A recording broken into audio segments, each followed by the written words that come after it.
Cette session a permis d'aborder les points relatifs à l'évolution des travaux du nouveau siège de la dite organisation à Brazzaville.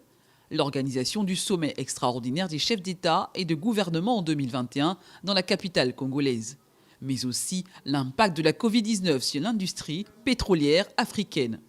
Aujourd'hui, nous faisons le point pour faire avancer, faire évoluer tous ces sujets qui ont fait l'objet de discussions à partir de décembre 2019 et surtout également envisager l'avenir avec la Covid-19 telle que nous la connaissons pour voir désormais quels sont les aménagements que nous portons au sein de notre organisation.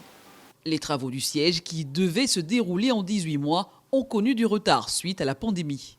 Ainsi, pour Brazzaville, la reprise des travaux pour la construction du siège de la PPO est une nécessité afin que la tenue du premier sommet des chefs d'État et de gouvernement de la PPO soit effective en 2021.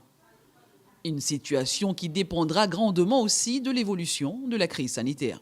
C'est l'ensemble des points qui ont été discutés en décembre 2019, n'est-ce pas, qui sont repris aujourd'hui pour être entérinés encore une fois par le Conseil des ministres.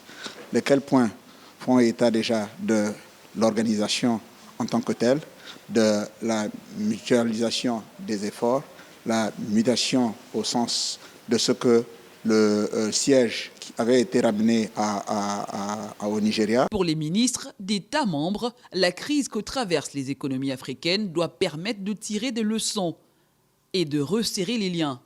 Pour rappel, la PPO a été créée en 1987 et compte 18 pays africains. Une organisation intergouvernementale qui a pour objectif promouvoir les initiatives communes en matière de politique et de stratégie de gestion dans tous les domaines de l'industrie pétrolière.